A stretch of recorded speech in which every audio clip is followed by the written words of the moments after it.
Neurônio espelho, eu vou contar uma historinha pequena. Neurônios são as células do cérebro. A descoberta do neurônio espelho foi uma coisa bem inusitada. O que aconteceu? Tinha uns pesquisadores fazendo uma pesquisa em macacos. E aí eles viam que toda vez que o macaco ia fazer um movimento, alguma atividade física, desencadeava reação em vários neurônios no lobo parietal. Até aí tudo bem. Por quê? Porque o lobo parietal é o lobo do movimento, né? Da questão motora, dos movimentos motores. Só que eles começaram a reparar que quando um macaco fazia um movimento, outro que estava observando disparava os mesmos neurônios daquele que estava observando do que aquele que fez a ação. Ou seja, quando a gente olha alguém fazendo alguma coisa, se penteando, os nossos neurônios, na parte motora, também são ativados como se a gente estivesse fazendo o mesmo movimento. Tá?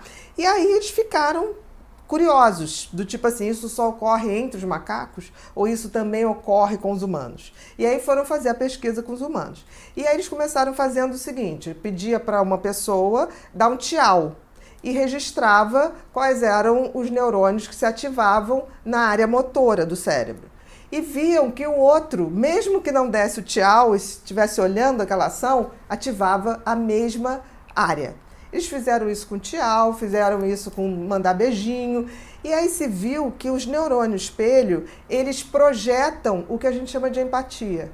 Eles antecipam o que o outro está fazendo. Então, isso caracteriza que nós realmente temos um vínculo afetivo com os outros que a gente não sabe que existe. Mesmo que eu não faça o que o outro está fazendo, o meu cérebro registra o que o outro está fazendo.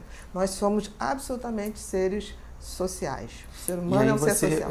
Provavelmente você nasce, né, lógico, e aí vai se desenvolvendo. Por isso que ao decorrer as crianças vão se desenvolvendo e quando você vê ela já faz coisas assim. Não, já nasce programado para isso.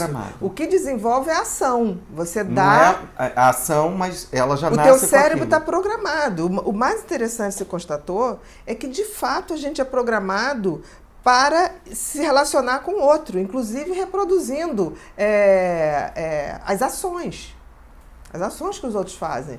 Isso foi fundamental para a nossa socialização, para o nosso comportamento em grupo, que foi fundamental para a nossa evolução. Nós evoluímos muito mais porque como grupos do que como animal. O ser humano, para você ver, a gente era um animal muito bobinho, no meio de leões, de mamutes. A gente era um animal muito pequeno, muito sem pelo, muito sem capacidade.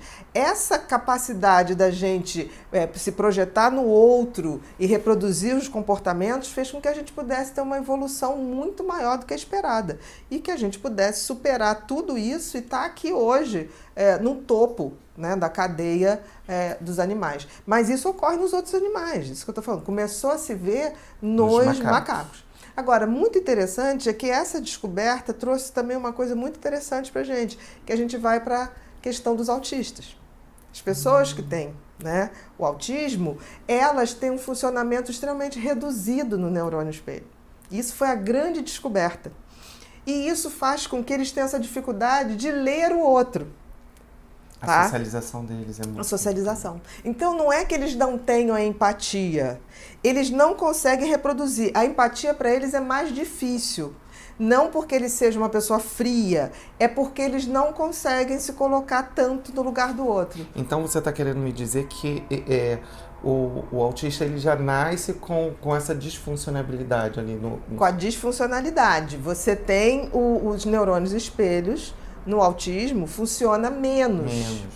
Então, o que acontece? Ele até funciona, mas ele funciona num tempo diferente. Então, uma criança com autismo, conversando com ela, o que acontece? Se você faz aquela cara assim, do tipo, não estou gostando do assunto, essa leitura que a gente faz do corpo do outro, ele não capta.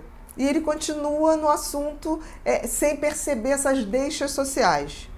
Por quê? Porque o neurônio espelho dele até funciona, mas ele funciona, leva mais tempo para pescar o que o outro está querendo dizer. É um delay. É um delay, exatamente. E quando isso ocorre, quando ele vai perceber o outro já mudou a feição. Então ele não consegue estabelecer. É o que a gente tem que ensinar.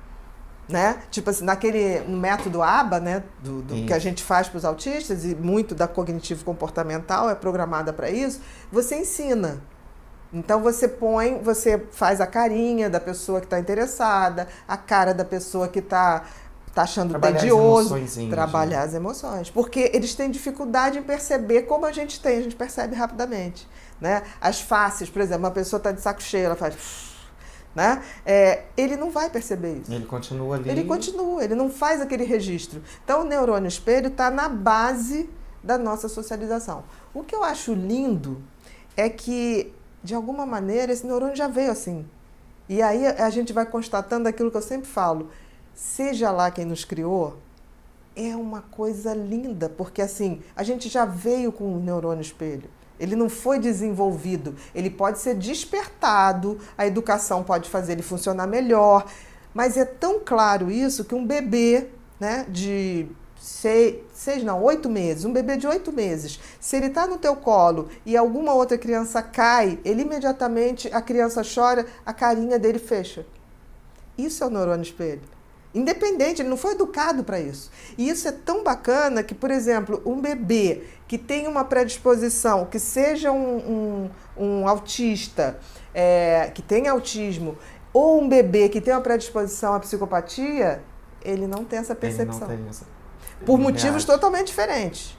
No caso da predisposição para a psicopatia, é uma questão de indiferença. Ele percebe, mas ele não acha aquilo, não bate. No caso da criança com autismo, é porque ele não faz essa leitura. O neurônio espelho não conecta. Isso significa que a gente tem, no neurônio espelho, a maior prova que a gente tem uma conexão cérebro a cérebro. Querendo ou não, todos estamos conectados ao outro. Mesmo que a gente não queira. Os neurônios espelhos estão ali para mostrar isso. Por isso que você, quando está fazendo um diagnóstico, você sempre pergunta como que ele foi, como que ele ficava no carrinho, como que ele reagia quando tirava um brinquedinho. Quando via um bichinho, né? Que às vezes não reage. Porque tem criança que vê um bichinho, ela até tem medo, ou tem fobia de sangue, mas a face é de que me sensibilizei com o sofrimento do outro. Então isso é muito importante. Eu acho que a descoberta dos neurônios espelho é a maior prova de que quem nos desenhou para nos conectarmos com o outro. Isso é um fato. A gente pode questionar quem foi, não sei. Aí cada um, né, tipo assim, Alá para os muçulmanos, Deus para os católicos, ou Brahma para os indianos, mas seja lá, isso é uma programação muito bacana. Essa questão da socialização, né, assim... Não só da socialização, mas da percepção do sentimento do outro. Nós fomos programados para isso. E o quanto mais a gente puder estudar e entender isso, a gente está num processo de evoluir essa espécie. Tudo que a gente fizer no contrário, de não perceber o outro, de não ter empatia, a gente está num processo de não evoluir. Então a gente está desperdiçando vida e a gente está desperdiçando a nossa função aqui.